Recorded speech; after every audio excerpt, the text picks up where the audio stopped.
Talk about not aging well. It just came out. The whole beginning of stealing the NFTs. I was like, yeah, that's kind of not even really a thing. It's almost anymore. like they went and shot a scene later where they said, well, are NFTs really a fad? We don't know. Right. Feeling this shit. Yeah, y'all feeling this a few years ago when y'all thought NFTs were gonna pop off. And then they're gonna put a scene in later. Well, we don't know. Yeah, so I'm saying it was a fad, but maybe not. Because boy, that whole opening about NFTs, I was snickering the whole time. Yeah, with that store brand Banksy. I was like, get this guy out of here. Nobody talking about no NFTs right now.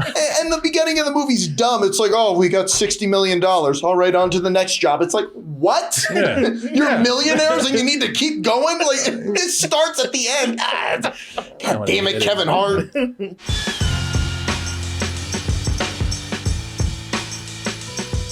Join me for a night of sit-down comedy over at the Broadway Comedy Club March 15th. That's in New York, of course. They are wondering what we will give the movie Lift. And look at that. Everybody thinks some old bullshit. Some old bullshit. Straight up. You. Oh, come on. Man. Rental is second. Matinee is third. Better Than Sex is fourth. And nobody thought we'd give us a full price. Boy, y'all have no faith. You're right. You have It's a slick looking movie. Exactly. You have no faith in Kevin Hart right here. Huge budget. I mean, look at him. Look, he's serious in this movie right here, even though it's a comedy. But Is it? You can see he's serious because one of his eyes is half closed. Yeah. Brother, look at me. Am I being funny right now? Even though this is a comedy. It's a comedy action film. And he's probably the least funny one in there. And on purpose. Yeah, that's not don't take that as an insult. What you have here is, look, he can't be funny. All right, he ain't got time for that. Listen, he's a master thief, a mastermind of heist. And he just botched up his latest thievery, whatever you want to call it. Heist. Messed it up. Stole a Van Gogh and ass got caught. But hey, there's an out right here. Interpol comes in and they say, listen, it's your lucky day. Normally, you and your little merry band of misfits back there, all y'all would be going to jail right now for probably the rest of your life because y'all done a lot of thieving these past few years. But when it just so happens, there's a terrorist out there and he terrorizes by stealing art and few other valuable things, and he funds his terrorist cyber activities so that he can cause all this chaos around the world and then benefit from it. Hate when terrorists do that. I know. And of course, he has to be European too. Oh, yeah. Oh, look at me. I'm so terroristic. I'm an evil fellow. But this guy right here, he can be stopped if they can only get the help of Kevin Hart, who plays, what's his name in here? It's Cyrus. Cyrus and the gang. If they can get Cyrus and the gang to come in and stop this terrorist from stealing a ton of gold, and really, it's like a crate that weighs a ton of gold. If they can help take this gold that will prevent him from funding his next terrorist round of activities, then they will all go free. But of course, they're all thieves. They just can't let a ton of gold go by. And so, we're going to take that shit too. Hey, thanks for giving us our freedom. Thanks for letting us off the hook. And by the way, we're going to take this gold as a fee, as a finder's fee right here too. Can they actually get away with pissing off Interpol and also one of the most dangerous terrorists in the world and get away with all that gold too? Let's go ahead and take a look at this trailer for the latest Kevin Hart movie on Netflix, and we'll be back with our review.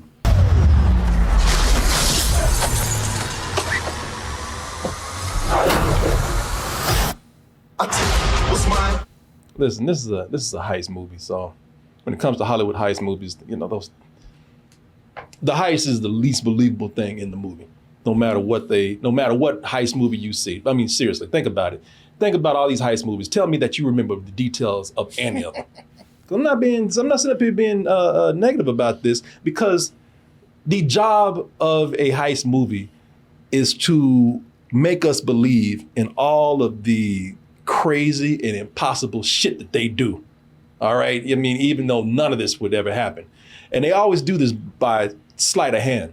And what I mean by sleight of hand, they give you distractions. Mm-hmm. The distractions are either it's so intricately written that you don't know what's happening, but you still buy it because it is so smooth the way it is written. Or they give you characters that you love. Yeah. Or they put in some humor that gets you through the movie. Then, there's something that goes on here where you're not worried about the details of that. Like, who cares about the heist? Right. I'm just having fun hanging with these guys right here. Oh, damn, none of this shit is possible, but they should make it look like it is. They're making this look cool and easy. That's the sleight of hand that you have there. This has a little bit of those good distractions that I'm talking about, at least for me. But the problem is, see, they make a mistake that the other heist movies don't. The other heist movies know when to shut up about the heist. About something trying too hard. Yeah, what they do is here, they're not like those. They don't know when to be quiet like these other movies do. What these other movies give you just a little bit of heist and say, all right, let's concentrate on the funniness things these guys are doing, or how cool these guys are hanging out together, or how smooth they're making this look. No, this movie's up in his own ass, but they got to explain everything about this heist to you. They talk way too much about this heist. And when they do that, what happens is, this is like watching a magician explain his trick to you. And by the way, he's trick up the whole time. And you had your card? Hold on a second. Wait a minute. What about this one, though? Yeah. Shit. All right. One of these three, right? Yeah. He's tricked the whole time. You just looking at him like, what are you doing? And then even at the end, after he done messed this whole thing up and still ain't done the trick, he's still ta-da, like, knock your ass off. Wasting my time like that. I wish they spent more time on things that had potential in this movie than talking about the heist. Because when they talk about the heist, at least for me, they bring attention to just how ridiculous this is. It's very convoluted. And even if I was to understand this, it wouldn't make any sense. And I do understand some of it to the point where I was like, I don't care. I ain't never pulled a heist in my life. I'm not a thief. I don't know. I'm not a technical guy either. But I know you can't do that shit right there, okay? I know that's not possible. And because you spent so much time on it, it's kind of taken away from the movie for me a little bit. When I say the things that have potential here, okay, the team. None of these people are really memorable per se. They're very typical of what you see in any heist movie, right down to the real hack things where, they freeze frame and show you the name, their specialty, that kind of stuff. It's really lame. Yeah, man. They do that, and I'm just kind of like, all right, we've seen this so much, but I will say they're likable. I mean, none of these characters annoyed me at all. Maybe if I spent more time with them, I'd like them even more. I like Kevin Hart as the leader. Now, one of the things with Kevin Hart here is that, like some comedians, they get tired of being funny. All of a sudden they want to show the guy, hey, I'm more than just being silly and telling jokes. I can be an actor. I can be a leading man. I can be, and that's the point here. Yeah, he's not just he's not just going beyond comedy here. He's trying really hard to be a leading man. He wants to be Tom Cruise. He wants to be, I don't even know if he wants to be Tom Cruise. This movie is like his desperate attempt to suck his dick, it felt like. Like, there's so many Tom Cruise movies that this is aping. Mission Impossible, Top Gun. Like, it's undeniable. I think he wants to be, because I don't know if he wants to be an action star. Well, I can see I definitely see what you're saying with Mission Impossible. And in fact, I didn't even think about that. That's a good point. But I think he wants to be not an action star. He wants to be a leading man. He wants to be charismatic. He wants to get the girl. He wants to show people that he can act. Yeah. And I think, and listen, I respect that. I really do, man, because listen, this is somewhat of a comedy in some parts. So he could have come in and he could have not only have just been funny, but he could have been loud and black. Yeah. And I don't like when, comedians always got to get loud and black. I appreciate him for trying to come in here and be a little bit serious. But brother, you can crack a joke every now and then. It's okay. It adds to the charisma when you do that. It does, Martin. Also, this movie desperately needed that. Yeah. Yes, thank you. Now listen, he's a leading man. Because Tom Cruise today, he said, these women. He just wants to run. You know, Tom Cruise, and risk his life. He wants to jump out of planes and he wants to flip motorcycles and he wants to, you know, he wants to kill himself. He's in love with death. He ain't trying to get no. He's like Thanos. Have you noticed lately, like he ain't worried about no leading lady trying to get there? Yeah, there's never a romantic interest in there, which is fine. I'm happy with that because there's been too many movies where that's been shoehorned in. Hell yeah. And he's like, I'm all about business. I got action to do. Shit, gravity and fire. That's But there's usually a scene where Tom Cruise is like pretty slick, and I think that's what the opening of this movie was. Yeah, no, I can definitely see some of that in. I don't think I'm calling you wrong or anything because you're not. But I think with him, you know, he is at that point now where I want to be Cary Grant. You know, I want to come in. I want to do some action, but I want to get the girl too, who's played by what's the name here? Gugu Mbatha Raw. Yeah, who plays an Interpol agent here, Agent Greenwood. So they had a fling not too long ago. So he has this romantic thing going on with her. And let me just say that romantic tryst with those two, that you know, this whole thing, their chemistry could have been improved had he been just a little more charmingly funny. He ain't gotta be Kevin Hart on stage. He don't have to be, but they keep talking about the tryst they had. While currently they have no chemistry whatsoever. It's like there's two people in two different movies just talking about something they did, and you're like, okay, I guess. Yeah, when that scene was happening, I was like, is this a sequel? Like, did I miss another movie? That's what I was getting from He's this. at that stage right now. Do I think Kevin Hart could find that middle ground? Because he is fine. Listen, I know a lot of people, you know, they for some reason they hate Kevin Hart. I don't hate Kevin Hart. I actually think he's funny, man. I don't have no hate against anybody. And Kevin Hart, I think he could get there. He ain't found that balance yet. You know, he's at the stage now. He feel like if he cracks a joke, it's gonna ruin the whole serious thing I'm trying to do right now. And that's the thing Eddie Murphy had going on. Yes. That whole, I'm trying to be a leading man, so I will not be funny. If I crack jokes, that's all people are gonna think about. Yeah, I gotta be smooth. Mm-hmm. You know, if I crack a joke, people don't think I'm smooth no more. And so, man, I even saw points in here where I was like, man, brother, there was an opportunity to be funny right there. Yeah. When the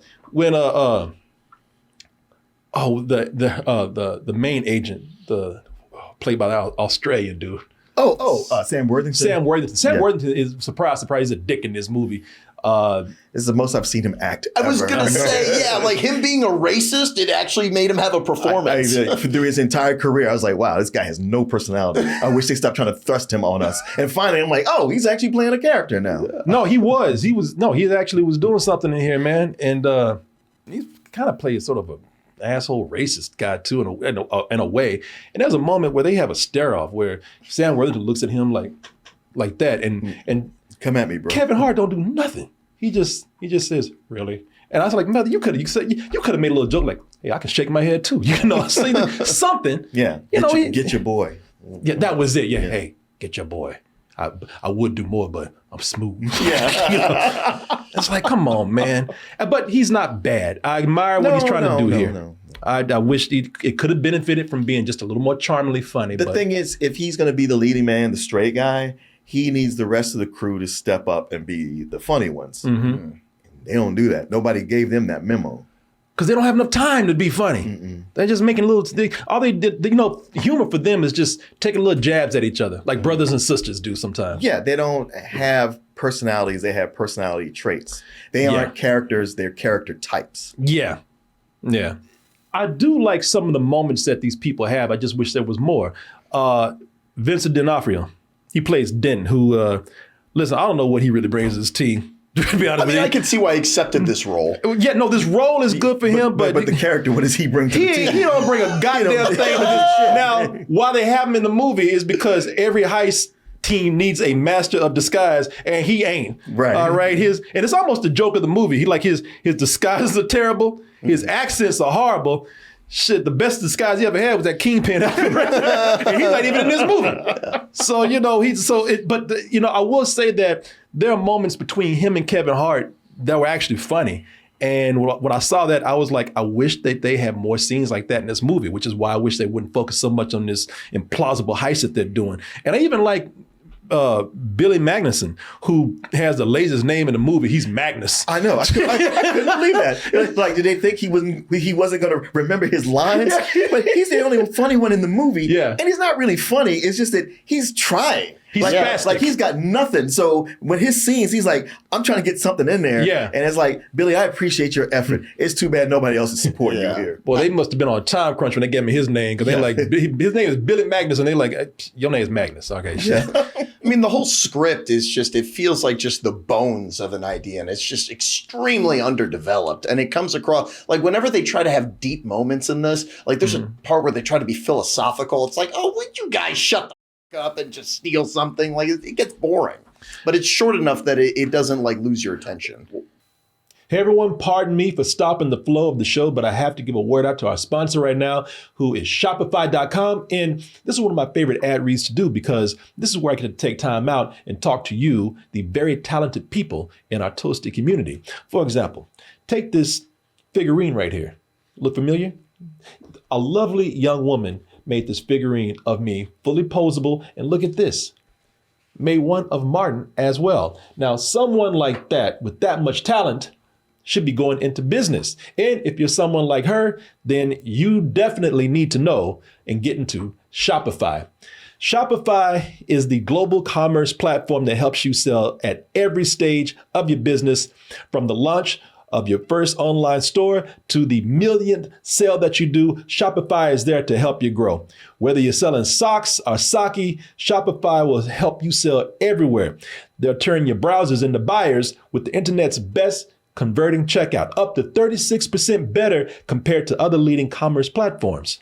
And you know you're in good hands with Shopify because Shopify powers 10% of all commerce in the US. Ooh, that's a lot of commerce right there. Plus, with Shopify, they have extensive help resources that are there to support your success every step of the way. And now you can sell with even less effort thanks to the power of AI with Shopify Magic, your AI-powered all-star. Listen, businesses that grow, they grow with Shopify. And speaking of good business, you never want to pass up a good deal, which is what I have for you right now. For those of you who need to get into Shopify right now, I got something here for you pretty special. If you go to shopify.com/toasted, all lowercase, you can get yourself a $1 per month trial period. Let me spell that out for you. shopify.com/toasted, all lowercase, shopify.com/toasted. Put that in and you'll get yourself a $1 per month trial period. As I said, there's a lot of talented people in our community. Some of you need to turn that talent into a business, and you can do just that with Shopify. I want to thank Shopify for sponsoring this portion of the show. And as always, I want to thank all of you out there for your support. Thank you. This is just a heist movie where they've done everything that other heist movies have done and done a whole lot better. Dude, I was watching this and my first thought was, this is the Rebel Moon of heist movies. Because all it does is just take pieces from every other heist movie you've seen and stick it together. And the characters, you don't get to know them. You don't even care. And as far as what their mission they're trying to accomplish, so convoluted. And the whole time it's like, man, if you just had some personality, some humor, maybe I could go with it. But none of this really makes sense if you stop and sit with it for just a second. The editing does not help. Like, talk about trying to be like other movies. This literally, the beginning of it plays out like a trailer. Like, it has those slick zoom ins and all that crap. The amount of times that they bring up NFTs in this movie is embarrassing. Yeah. Boy, talk about not aging well. It just came out. The whole beginning of stealing the NFTs. I was like, yeah, that's kind of not even really a thing It's almost anymore. like they went and shot a scene later where they said, well, are NFTs really a fad? We don't know. At the end, Yeah, y'all filmed this a few years ago when y'all thought NFTs were going to pop off. And then they're going to put a scene in later. Well, we don't know. Yeah, so I'm saying it was a fad, but maybe not. Because boy, that whole opening about NFTs, I was snickering the whole time. with that store brand Banksy. I was like, get this guy the out of here. Nobody talking about no NFTs right now. And the beginning of the movie's dumb. It's like, oh, we got $60 million. All right, on to the next job. It's like, what? Yeah. You're millionaires and you need to keep going? Like, it starts at the end. God damn it, Kevin Hart. Yeah, there's so much they could have done. They had the characters in place and made the mistake of thinking that heist was way cooler. Your heist ain't that cool. It's really not. Your heist is stupid. Okay, it's dumb. All right, and you could, and a lot of heists are dumb. They ain't your fault, but nobody want to hear that shit. The longer you spend on it, the more you're letting people know, like, this makes no sense. Yeah, the conflicts that they make up for like why they need all these airplanes, it's like, there had to be a better way. Yes, exactly. Yeah. I'm looking at movies like this all the time. I'm like, there's a much simpler way to do this. Well, we got to get a plane that has a LED screen on the bottom of it. I'm like, what? Oh yeah, that's another thing I want to tell you about. If they had actually spent more time on these characters, like you could have strengthened the team, the personalities of the team, and Jean Reno, he's just he shot all his scenes in one day, sitting in a room doing. You know what he does in this movie? That sit up there and look like that, and it would have been cool because all these people are scared of him. They don't want to get into this heist because of his reputation. It would have been nice to show him having some more of an antagonistic approach towards the team, scaring the team or being more of a bigger threat. He ain't no threat in here. No. Yeah, the only introduction that they get about this guy from Kevin Hart's like, oh, that guy? No, I'm not messing with that guy. It's like, well who is he? Like, Yeah, exactly. And what they do with him at the end, I was like, that made no sense. No, it doesn't. He's one of those guys who, he's so, I hate villains that the biggest threat in the movie is making a phone call. Right. Hello. I see you betrayed me. You must die. What was that? The villain just feels lazy in this, man.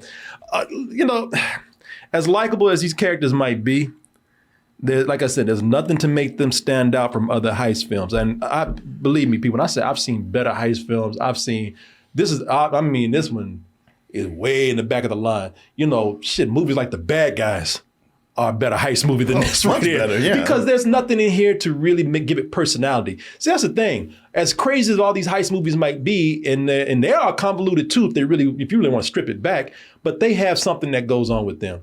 They have personality, or there's something stylistic about them that makes them stand out. And that kind of is a lot of style here.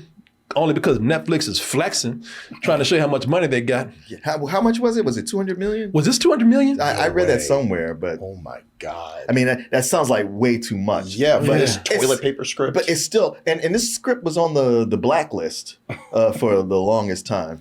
They gave F. Gary Gray a lot of money just to pretty much take people to some really nice places, man. Because this movie is it's luxury. Yeah. I mean, they're doing all the globetrotting to like the nicest places in the world. The nicest cities in the world: London, Paris. Other nice places here. I still thought that some of the Vienna. There you go. They're all on. Like I said, it's luxury, man. They're in these penthouses with these infinity pools connecting connecting buildings. They got yachts here and castles and all. Private jets. Private jets. I mean, a big ass pimped out purple private jet. What'd you say about that jet? No. Oh yeah, this is. I was gonna wait for the end, but this is the second worst movie with Kevin Hart in a purple airplane. Yeah, they put that purple airplane in this movie, man. I swear to God, they got a purple airplane that looks almost like that right there. And F. Gary Gray, boy, they gave him so much money that he says he wants to show how much money he got for this because everything's a zoom and a dash and a pullback and fast speed, slow speed, all that kind of stuff, man. They actually they do a lot here in the movie to where they want to show that they want you to know they got money. And it's almost like Netflix is saying, hey, you remember back in the day when we used to sling them DVDs? We come a long way, haven't we? Yeah, it kind of looked like they were making like ads for hotels at one point, especially like that pool shot you were talking about and stuff like that. Yeah. But I was going to say, man, I think that the direction was kind of sloppy. Like there's a scene where Kevin Hart is with that woman and he's like, oh, you want a drink? Let me get you some alcohol. Oh, it's in the back of the fridge. And then you clearly see him grab something in the front of the fridge. It's like, hello, can you read your script? The sets are there, and they do a lot of creative things with the sets. I mean, everything is, especially when they do the aerial shots, things are flipping and people are, doing, you can see the actors doing some of their own stunts too, being flown around and flipped around and thrown around. Some interesting fight scenes that they have doing that too. I would say they do a lot of creative things when they're, working against gravity or being flipped around. So, there's stuff that they do here. It's just, like I said, a lot of it just wishes that you had spent more time on those things and fleshing out those particular moments. But, I will say, even after all the credit that I was giving this, because near the end, I was saying, well, listen, there's some nice things in here. And I'm still saying that. I'm not saying that this was ruined for me at the end. But I will say, after the heist is done, we're finished. And we already know this shit is dumb. They still explain it. Yeah. They still go back, and this time they bring. It's almost like they want to tell us. See, none of this shit made sense, right? See how dumb this shit was. I mean, they pull twists out that don't make no sense. I know. I said, when you actually go back and look at how this twist worked out, it looks like nobody knew what was happening. None of the characters knew this was happening right here. Now you mean to tell us everybody was in on it?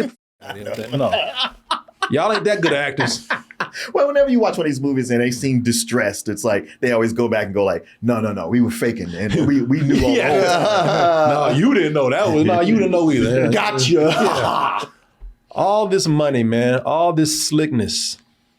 Yet it feels like, this is a funny thing about it. You tell me $200 million for this. Jesus. $200 million. And in some parts it shows, but then there were other places where it's like, even with all that money, yet it still feels like something that belongs on streaming.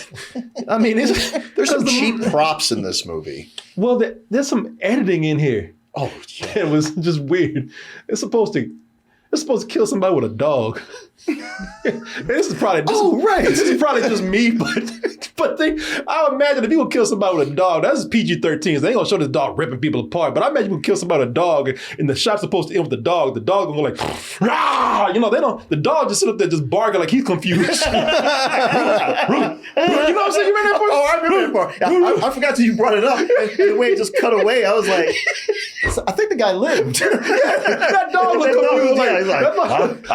Wait. How far are we taking this, fellas? Okay, what's my cue? That dog, I'm just waiting on y'all, man. What are we doing in this scene again? Man, somebody said show it. I can't show it. Man, all that happens is the guy has like a jar of them cherries and he has a knife and he's like, feed the dogs. Yeah, and then it ends on the dog like, am I supposed to? Just Right. I mean, for all we know, the next scene, when they cut away from it, somebody opened a can of Alpo and just poured it out to feed the dog. You're like, okay, I guess he's supposed to eat it, the dude, but that dog didn't know what he was supposed to do. So there's certain times when you have the money and you have a movie, you put it all in the locations, you put it all in the sets, you put it all into the effects, because F. Gary Gray does have some pretty cool CG effects in here. And I can tell money went into that. But sometimes your product is just, it looks like such a product of the studio that it doesn't look like it measures up to the budget. The music's generic. yeah. Oh, a lot of TikTok music less than 15 minutes in. Yeah, a lot of, well, even before TikTok, I mean, this was generic. Okay, so there are a lot of things. You have generic comedy music. Listen, Hollywood just has a bunch of music stored up in a computer somewhere. You need some comedy music, press a button. It's generic ass comedy music. Horror music, the same way. Action music. It has some of the most generic ass action music in here, man. So a lot of this stuff feels like, while the money was there, kind of quickly put together. Even though I know people put a lot of care into it. Editing, like I said, just moves a little too quickly. So, like I said, this feels like something that, while the money's there, it still feels like something that belongs to streaming. It's fun, just won't stick with it. It won't stick with me for that long. Like I said, it's moving to the back of the line for the other, better, more memorable heist flicks. So, yeah, this is just a rental for me. The thing about this movie, what it lacks in personality, it makes up for in info dumps. And watching, I was like, every 10 minutes, somebody comes on with exposition. And I just start clocking it after a while. It was like, I would say take a drink, but you will die. It's directed by F. Gary Gray, who did Fate of the Furious. But the whole time watching this, I was like, this has all the earmarks, all the sensibilities of a Fast and the Furious movie. Mm-hmm. I mean, at first I was thinking just Fast Five because of the heist. It's like, clearly it's riding Fast Five's dick. But logic is out the window, and let's just have action and locations just because they look sexy and it's what the audience wants.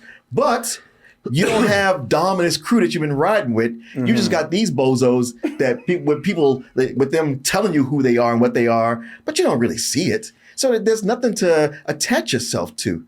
I was like, is all this money for nothing, just to give me a nothing burger that's almost like a package. It's like, here's a script that we've been having around for a while, and we got the Fast and the Furious package, put this together. And I know Kevin Hart is buddies with Dwayne Johnson, and he's like, "Hey, those movies are working out for you. Let me get one of those franchises going." This ain't it. And it's an insult to heist movies, which are dumb to begin with themselves. Sorry, Paul. For me, this is some old bullshit. Yeah, for a movie called Flight, they sure get on and off of the airplane. And I tell you, I wanted to jump out halfway through this movie. I could not stand this. What are you guys looking at each other like you weren't thinking? I'm sorry, what's the movie called? Flight or Lift? God damn it, I keep doing that. Rearrange the letters, man. I keep doing that. I mean, it's just because it's so generic, man. But Flight is a good movie. Yeah, no. Damn it. I was trying not to do that. I was doing it all night. I was looking at him like, you want to tell him? I ain't going to say shit. It's like, what did I do? What did I say? Is it too stupid of a joke? No. It was just incorrect. No, but yeah, this movie Lift, they get on and off of airplanes, and it's just, it gets so boring. I got a lot of respect for Kevin Hart. That guy has worked really hard to get where he is, but this is not it, man. You're not Tom Cruise. This was total junk. This is some old bullshit. This is straight from the bull's ass, man. A lot of money went into this, and it leads to nothing. And they bring up NFTs an uncomfortable amount in this movie.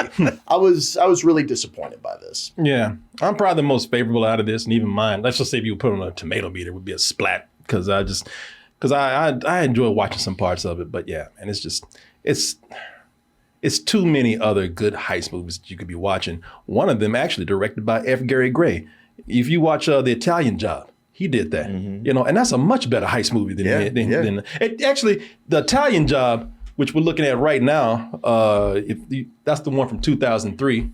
70-watt amps and burr brown DACs. I made a few plans of my own. There's nowhere you can go we won't find you. That's probably right, John. You know, this It's already better. That's why I got a gun. What if you knew, like, the moment he said it, like, shit. He got a gun. Man, that has everything that we are talking about that this movie does not have. And then it has some things it does. There's another gold heist going on and everything that's going all over the world. It's almost like this movie that we see here with just less stupidity because they center on the characters in this movie. One of the things I remember about this movie, as silly as this movie is and as silly as these characters might be, they're still fun characters to be around, and they emphasize more time on them than actually talking about this heist. If you want to watch this and you're disappointed, go watch The Italian Job. It's actually a fun film and everything that this movie is not. It should have been. But anyway. In some ads, they're mostly touting this movie. They're selling it on the actress that was also in Money Heist. I've seen ads like with her face as the big face. Not Kevin the Hart. girl from Money Heist. Yeah. I was wondering if that was her. You know who she looks like in this movie? Mia? Yeah. Thanks for reminding me. But you're right. God damn it. The one other thing I want to mention we were talking about. Damn it, Martin, you are right. Look at this. Why you gotta go bring that shit up? The whole time I was watching, I was like, what the f*** remind me of? And it was like, oh. Yeah. When she had her hair down, I thought she looked a little bit like Zendaya, but I can see that too. Man, I gotta go pull a heist and get her.